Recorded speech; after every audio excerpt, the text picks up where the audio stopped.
La Matrix de la era digital presenta un nuevo paradigma, donde la dialéctica entre lo positivo y lo negativo ha sido sustituida por un falso optimismo existencial. Ahora los prisioneros se sienten felices en su prisión, porque los controladores ya no castigan el cuerpo, sino que motivan a los controlados a pensar de manera optimista, para lo cual se han creado y fomentado diversas estrategias, entre ellas la psicología de autoayuda de la Escuela del Nuevo Pensamiento, la psicología positiva de la Universidad de Pensilvania y el coaching motivacional de la Escuela de Palo Alto y del Instituto Salem de California. Es decir, todas esas estrategias se introdujeron a través del movimiento New Age y tienen su origen en las operaciones psicológicas del Instituto Tavistock, el cual desarrolló el concepto de una cultura positiva para las masas sociales.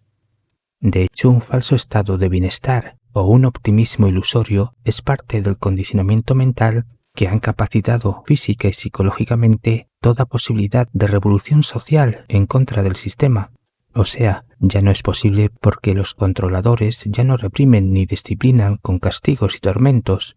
Es decir, los individuos ya no pelean por la libertad contra los poderes fácticos, sino que compiten por alcanzar el estilo de vida feliz que la Matrix promueve a través de los medios de comunicación.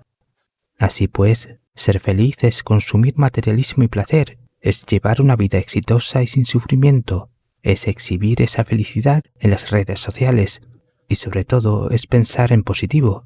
Así que este es el mensaje de la positividad que reciben las masas sociales. De lo contrario, si un individuo intenta conseguir ese estilo de vida feliz, pero le resulta imposible por diversas circunstancias, entonces deberá enfrentar el fracaso y todo lo que conlleva, esto es, la tristeza, el dolor y por extensión la depresión y otros malestares psicológicos, porque el culpable de su fracaso ya no es el sistema, sino el propio sujeto que no puede ser feliz ni hacerse rico a causa de su actitud pesimista o por sus pensamientos negativos. Lo peor de todo es que el individuo frustrado difícilmente será comprendido en una sociedad positivizada y se verá obligado a sufrir su fallida experiencia en soledad, porque la felicidad posmoderna es un estado egoísta que no tolera el dolor ni las negatividades del otro que se siente infeliz. Por ello, el sujeto deprimido se encuentra solo frente a los positivos tóxicos. Estos son aquellas personas que siempre están felices, brillantes y optimistas. Están programados por la psicología positiva, la espiritualidad New Age y por la pseudofilosofía del coaching, por lo que cuentan con frases hechas y respuestas claras y positivas para afrontar los problemas de la vida. Y sin embargo, su única manera de enfrentar la realidad es desarrollando una actitud positiva que niega el sufrimiento. Es decir, los positivos tóxicos no tienen una mentalidad positiva bien trabajada al estilo de los estoicos, sino consignas motivacionales y estereotipos optimistas con las que buscan escapar de la realidad dualista para mantenerse en una burbuja positiva. De ahí que huyan del sujeto infeliz, que es negativo o que está sufriendo, y que cuando les hablas sobre la situación específica que está enfrentando, entonces le responden con frases superficiales, tales como: simplemente sé feliz, deja de ser tan negativo, sé positivo, mira el lado positivo de las cosas, etc. En consecuencia, los positivos tóxicos que se vanaglorian de sus buenas vibraciones marginarán al sujeto infeliz o en situación negativa, al cual excluyen de su entorno, porque ya no es una persona feliz, brillante y optimista, que piensa y vibra en positivo, de modo que los positivos tóxicos harán todo lo posible por proteger su estado de bienestar y su ambiente positivo. El problema es que estos positivos tóxicos tienen un lado oscuro, por muy positivos que sean, porque su psique tiene una sombra, y esa positividad tóxica alimentará a la sombra y todos los rasgos indeseables que contiene. Así que la sombra se volverá cada vez más espesa y densa, porque los positivos tóxicos llevan puesta la máscara de la felicidad, tienen una sonrisa artificial y piensan positivo para atraer cosas positivas, así que no mostrarán tristeza, pena, enojo ni otras emociones negativas, y todas estas serán arrojadas a la oscuridad del inconsciente, sin darse cuenta que esa positividad tóxica es realmente el caldo de cultivo para crear verdaderos monstruos, que en el momento menos esperado saldrán a la superficie, ya sean como psicópatas, narcisistas malignos o como personas afectadas por trastornos disociativos. Sin embargo, los positivos tóxicos no son conscientes de su sombra, porque están más preocupados de la sombra de los demás, ya que estos podrían ser una amenaza para su estado feliz y optimista. Precisamente los positivos tóxicos perciben que ese positivismo excesivo funciona muy bien y se siente como una iluminación espiritual, si bien esa sensación desaparece a corto plazo, aunque los positivos tóxicos buscarán reforzarse con otros positivos tóxicos. Por ejemplo, en los ambientes espirituales New Age y los grupos de redes sociales se trabaja ese positivismo que elimina la negatividad existencial y ahuyenta los malos sentimientos. No obstante, con el tiempo, la positividad tóxica pasa factura, porque sin experiencias desafiantes no hay crecimiento personal, sino estancamiento, porque el positivismo fingido o forzado implica un gasto energético importante. Es decir, los positivos tóxicos se desgastan, reprimiendo emociones y sentimientos que no desaparecen, sino que se acumulan,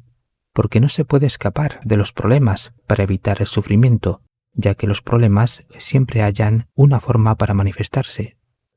De hecho, la positividad tóxica es realmente una forma de sufrimiento, que trae consigo muchos problemas, porque no integra, sino desintegra la identidad individual, porque modifica la relación con el yo y los otros, y porque establece una presión para mantener una actitud positiva a pesar de las adversidades.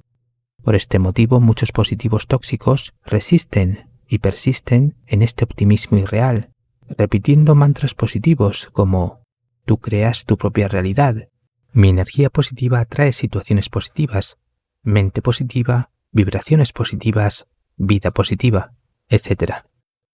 Precisamente según la psicología junguiana, resistir y persistir significa que el problema aumentará, ya que una positividad exagerada y artificial es una reacción neurótica, porque los positivos tóxicos pretenden proyectar una vida feliz sin sufrimiento. No les interesa si es auténtica o verdadera, sino más bien persiguen escapar de los problemas existenciales que les están ocasionando ciertos desequilibrios psicológicos. Es decir, la positividad tóxica exige crear una personalidad positiva, exige adoptar una visión optimista con la Matrix y, sobre todo, exige autoengañarse para mantener una fachada de felicidad. Sin embargo, este camino fácil, cómodo y ficticio es contraproducente, porque esa positividad excesiva intoxica hasta el punto de causar patologías mentales. La cuestión es que los positivos tóxicos no son casos aislados, sino un fenómeno generacional muy visible que se ha expandido y consolidado a causa de las redes sociales, la espiritualidad New Age, la psicología de la autoayuda, la cultura posmoderna y otros factores que promueven que la vida es fácil y que todos sus problemas, cargas y dificultades desaparecen con el pensamiento positivo. No obstante, esto contradice las tradiciones religiosas y filosóficas, porque según Carl Jung, todas ellas expresan que la vida es difícil, y esto es una verdad absoluta, pero si la vida se comprende y se acepta, entonces la vida deja de ser difícil, y esto se convierte en una verdad trascendental. En este sentido, la vida es sufrimiento y el sufrimiento es una vía de conocimiento para aprender a liberarse del propio sufrimiento. Así lo establece el camino virtuoso del estoicismo, el octuple sendero del budismo, la filosofía de Schopenhauer o el principio de individuación de Carl Jung. Precisamente el psicólogo suizo dijo que el mayor aprendizaje procede de los hechos desagradables de la vida y que la idea de una vida feliz no puede existir sin un poco de oscuridad. Estos son algunos secretos de una sabiduría antigua y olvidada que busca integrar el dualismo y los opuestos en una totalidad. Para terminar, ¿tenéis alguna experiencia con positivos tóxicos o con la positividad tóxica? Os leo en comentarios. Buenos días, buenas tardes y buenas noches.